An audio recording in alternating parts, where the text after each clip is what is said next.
Saudara-saudara hadirin yang saya hormati, datangnya memang tidak kita harapkan yang namanya maut, tapi sekali dia datang tidak ada pintu tempat kita lari. Dia memang tidak pernah kita undang, tapi sekali dia datang mengetok pintu, kekuatan apa yang bisa menolak? Dia sebuah tanda seru dalam kehidupan. Apa yang menyebabkan orang takut mati? Pertama barangkali karena dia tidak tahu bagaimana kehidupan sesudah mati. Alam kubur gelap, alam akhirat gelap, sehingga dia bingung. Lantaran bingung lalu jadi takut. Yang kedua boleh jadi oleh bayangan-bayangan dosa yang pernah dia kerjakan di dunia ini. Kerjanya cuma menumpuk dosa. Dia gembira, bahagia, tertawa di atas tumpukan dosanya, merasa segan berpisah dengan seluruh kehidupan ini, sehingga boleh jadi maut adalah sesuatu yang ditakutkannya benar dalam kehidupan. Tapi bagaimanapun takutnya, tidak ada tempat lari dari dia. Dalam ayat lain Allah jelaskan, "Ainama takunu yudrikumul mautu walau kuntum fi burujim musayyadah." Di mana saja kamu berada, dalam benteng yang paling tangguh sekalipun, maut pasti akan datang menjemput kamu. Nah, bagaimana caranya maut datang menjemput kita? Bila datang dia, sang malaikat pencabut nyawa, malaikat Israel namanya, hendak mengambil roh kita. Dalam suasana macam begitu, di akhir kehidupan dunia, dalam berhadapan dengan sakaratul maut, terbagilah manusia dalam dua bagian besar. Pertama, yang menghadapi sakaratul maut itu dengan husnul khatimah, baik di akhirnya, sehingga pada saat rohnya berpisah dengan jasadnya, kelihatan dia seperti senyum, mukanya cerah. Bahkan sebelum itu boleh jadi dia sempat meninggalkan pesan-pesan yang baik. Ada yang sempat azan, ada yang sempat baca Quran. Pernah kan nemui orang yang mau mati seperti itu? Yang sempat azan, yang sempat baca Quran, yang sempat meninggalkan wasiat-wasiat yang baik. Sebab apa? Malaikat maut datang menjemput mereka juga dengan baik-baik. Dicabut ruhnya perlahan-lahan, tapi sungguh pun perlahan-lahan. Pedihnya, sakitnya tetap tiada tara. Rasulullah Sallallahu Alaihi Wasallam, dikala beliau hendak berhadapan dengan sakaratul maut, diceritakan mencelupkan tangannya ke dalam gelas berisi air, lalu mengusapkannya ke muka beliau seraya berdoa, "Ya Allah, mudahkan saya dalam menghadapi sekarat ini." Beliau juga yang mengatakan bahwa sakitnya sakaratul maut sama dengan 300 kali bacokan pedang. Sehingga kita diajarkan doa. Di antara doa selamat itu kan ada, Allahumma hawwin alaina fi sakaratil, ya Allah, mudahkan saya di dalam menghadapi sakaratul maut itu. Ketika ruh ini keluar dari jasad, mata masih mengikuti ruh itu. Jika kadang-kadang ada yang matanya terbelalak dan tidak sempat ditutup, terbuka terus, mengikuti ruh itu keluar dari jasadnya. Adapun golongan kedua, manusia yang ketika berhadapan dengan sakaratul maut mendapatkan su'ul khatimah, jelek di penghabisannya. Sekaratnya sudah setengah mati, lalu jelek juga di akhirnya, mati dalam keadaan yang tidak baik, tidak terpuji. Ada yang lagi megang kartu, mati. Ada yang lagi di tempat ngadu ayam, mati. Ada yang lagi di tempat pelacuran, mati. Ada yang lagi megang botol minuman keras, mati. Nih barangkali malaikat maut gemes banget nariknya, lu bajingan, lu tarik terus kan. Mati su'ul khatimah. Makanya bagus itu. Kadang-kadang di majelis-majelis taklim kan sering dibaca, ya Allah biha, ya Allah biha, ya Allah bihusnil khatimah. Kan ada itu? Ada enggak? Saudara hadirin, mohon agar oleh Allah kita diberikan husnul khatimah, baik di saat ruh akan berpisah dengan jasad. Ini sesuatu yang pasti. Sang malaikat maut datang menjemput nyawa. Setelah ruh berpisah dari badan, maka tinggallah sang badan, ditangisi oleh semua yang kita tinggalkan. Sehingga kepada putrinya Fatimah, ketika malaikat maut datang hendak menjemput baginda Nabi, beliau berkata kepada anaknya, Fatimah, kamu tahu siapa yang datang? Saya tidak tahu, Bapak. Yang datang hadimul lazat, itu dia yang menghancurkan seluruh kesenangan dunia. Wa qati'us syahwat, yang memisahkan kita dengan seluruh yang kita cintai. Dia malaikat maut, Pak. Manakala jasad sudah ditinggalkan oleh ruh, itulah yang dikerubungi orang. Anak menangis, istri menangis, orang tua bersedih, teman-teman merasa kehilangan, menangisi jasad. Diuruslah jasad kita, dimandikan sebagaimana mestinya, dikafankan dengan kain putih 3 lembar. Itu yang hendak kita bawa kembali ke tempat asal kita. Pakaian sutra, jas yang mereknya Switzerland wool, kain yang Samarinda, sepatu yang Belly atau Beltoni, jam tangan yang Rolex, kendaraan yang serba mewah, tidak ada yang menyertai kita. Kain putih 3 lembar itu saja lagi.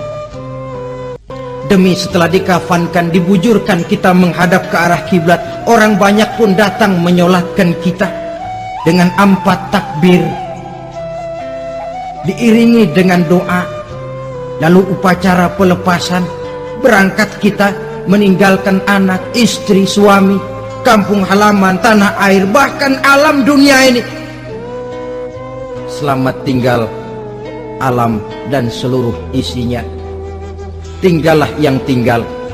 Saya akan kembali ke tempat asal dari mana saya datang, untuk kembali mempertanggungjawabkan seluruh perbuatan saya dalam kehidupan ini.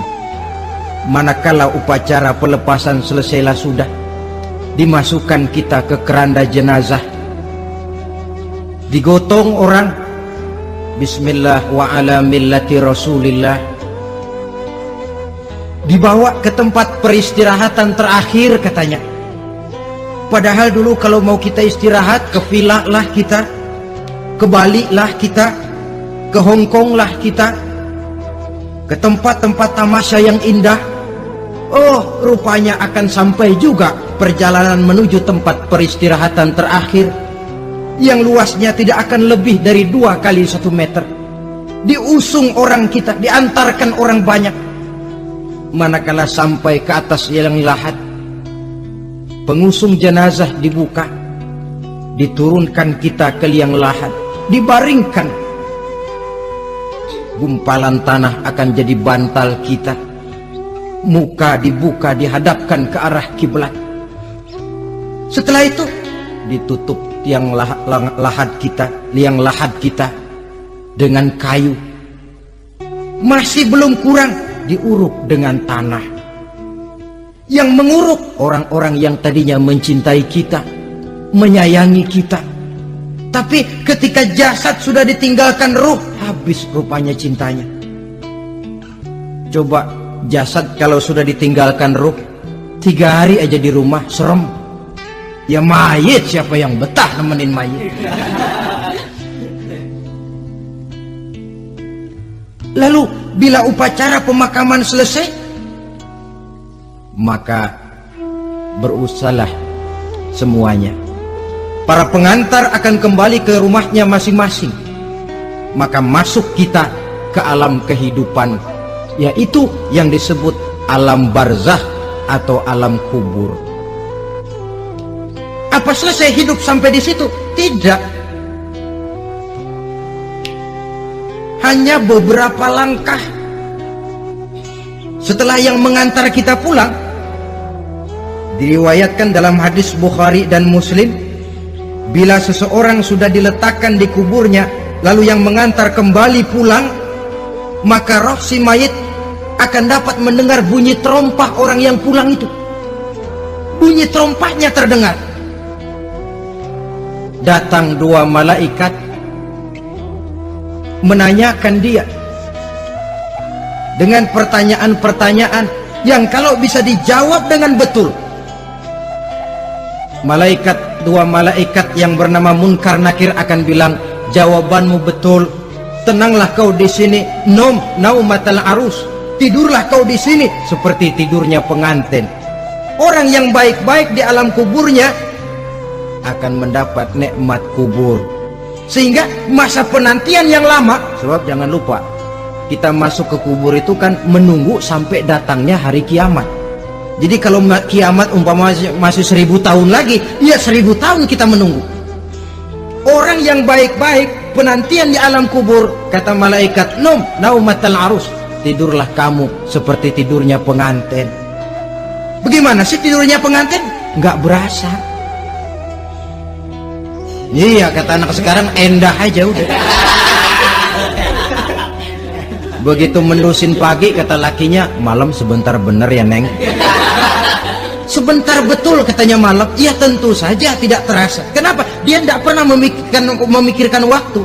Terbawa oleh kenikmatan dan kelezatan yang dirasakannya dalam kehidupan. Tapi orang kafir, orang yang dosanya bertumpuk, tidak sanggup menjawab pertanyaan dua orang malaikat, maka dia akan mendapat azab di alam kuburnya terus menerus siang dan malam sampai datangnya hari kiamat.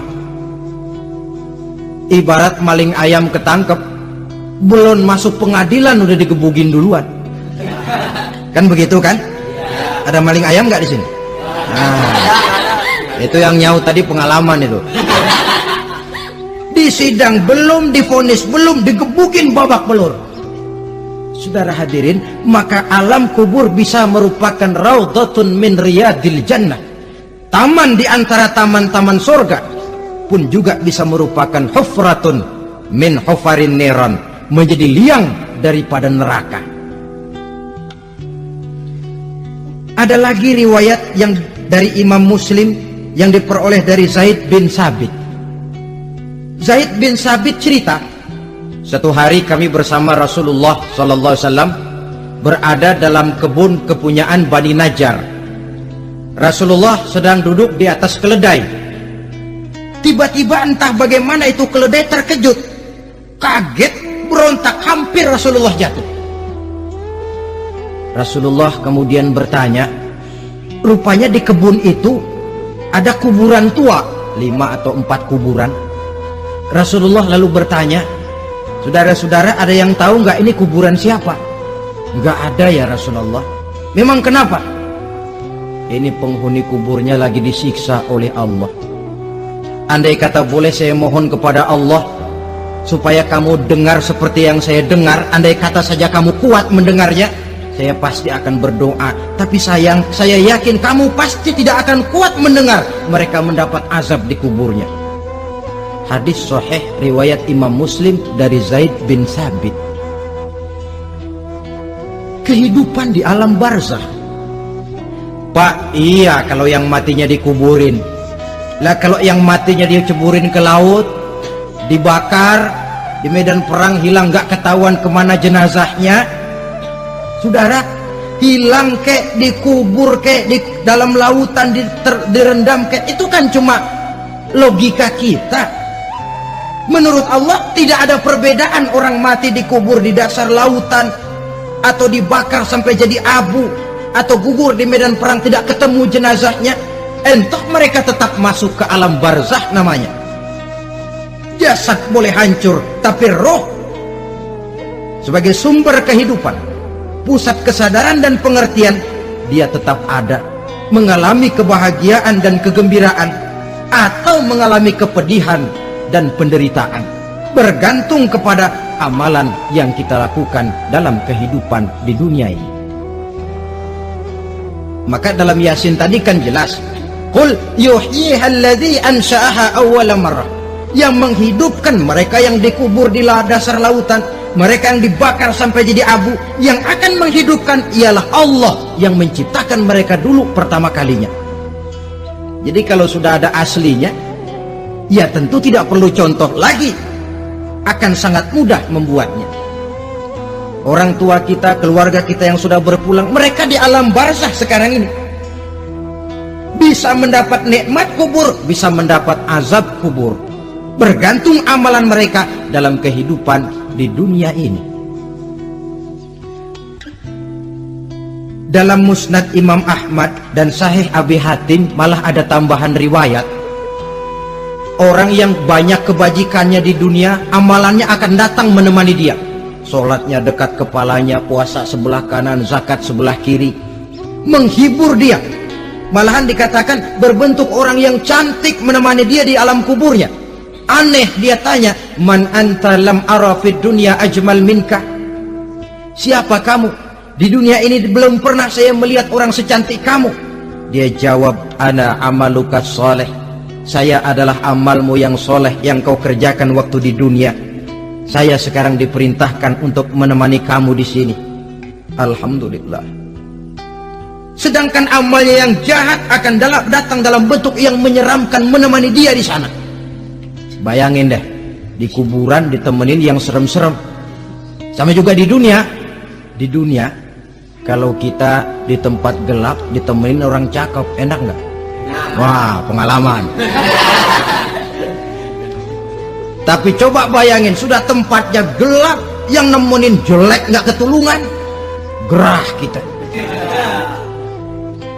Nah, saudara hadirin yang saya hormati, lalu bagaimana tempat arwah-arwah yang sudah kembali menghadap Allah yang disebut mustaqarrul arwah itu? Macam-macam tingkatannya sesuai dengan profesi dan amalannya waktu di dunia. Ada roh-roh itu yang setelah pisah dengan jasad, artinya mati, ditempatkan di tempat yang disebut a'la iliyin, tempat yang tertinggi. Siapa ini? Arwahnya para nabi dan para rasul. Ini fi a'la iliyin, di tempat yang tertinggi. Arwahnya para nabi, arwahnya para rasul. Dan karena kita bukan nabi, bukan rasul, ya jangan mimpi dapat tempat fi a'la iliyin, kecuali kalau Allah menghendaki. Itu hak prerogatif Allah, tapi kan tidak adil kalau Allah melakukan itu. Ini kelompok roh-roh yang masuk golongan VIP. Wah, the first class. Para nabi, para rasul. Lalu ada pula roh-roh itu yang setelah pisah dengan jasadnya diumpamakan seperti burung-burung hijau yang berterbangan di perkebun-kebunan surga. Roh siapa mereka ini? Rohnya para syuhada, orang-orang yang mati syahid gugur membela agama. Nah, ini bedanya orang mati syahid dengan pahlawan, ya. Apa bedanya syuhada dengan pahlawan? Kalau syuhada, orang yang gugur membela agama, niatnya karena Allah, mati syahid. Kalau pahlawan, orang yang gugur membela negara, orang yang dianggap berjasa kepada pemerintah. Klimaksnya, kalau orang mati syahid jelas surga, tapi pahlawan belum tentu surga. Kenapa? Bergantung kepada negara macam apa yang dibelanya dan pemerintah model mana yang dibelanya. Di negara-negara komunis misalnya, banyak nggak pahlawan? Dengan sekian tanda jasa yang mati di medan perang dan sebagainya. Kira-kira pahlawan komunis masuk surga nggak? Ya, kalau pahlawan komunis masuk surga, kita nggak kebagian kapling di surga barangkali. Inilah bedanya pahlawan dengan orang mati syahid. Kemudian ada pula roh itu yang tertahan di pintu surga. Tertahan di pintu surga. Ini seperti tadi, orang yang mati syahid tapi masih ada kaitan di dunia. Rasulullah pernah ditanya orang, ya Rasul, kalau saya maju ke medan perang bela agama, mati syahid, apa saya masuk surga? Iya, masuk surga. Kecuali kata Nabi, kalau masih punya utang. Nah, tertahan di pintu surga. Ada pula roh itu yang tertahan di alam kuburnya. Ini umumnya seperti tadi itu. Ada mempunyai dosa, mempunyai kesalahan, sehingga merasakan azab kubur. Ada juga roh itu yang tertahan di permukaan bumi. Mereka yang dalam hidup selalu menumpuk dosa-dosa yang besar, meninggal sebelum keburu untuk bertaubat. Saudara hadirin yang saya hormati, inilah yang kita khawatirkan. Sebab jikalau pada saat roh sudah datang, jikalau saatnya roh datang berpisah dengan jasad, menemukan sakaratul maut, saat itu taubat sudah tidak akan ada gunanya lagi. Masuk ke alam kubur, mendapat azab kubur sampai datangnya hari kiamat. Berapa lama di alam kubur ini? Menunggulah kita sampai datang saatnya kiamat. Nah, saudara-saudara, apa tanda-tanda hari kiamat? Kapan dia akan datang? Bagaimana hal ihwal manusia pada saat terjadi kiamat? Bagaimana alam ini? Bagaimana perhitungan di padang mahsyar? Insya Allah akan saya ungkapkan pada bagian kedua dari ceramah ini. Insya Allah kita akan lanjutkan pembicaraan ini sampai kepada terminal paling akhir, surga dan neraka. Inilah saja pertemuan kita pada kesempatan kali ini. Terima kasih banyak atas segala perhatian. Mohon maaf atas segala kekurangan. Wabillahi taufiq wal hidayah. Wassalamualaikum warahmatullahi wabarakatuh.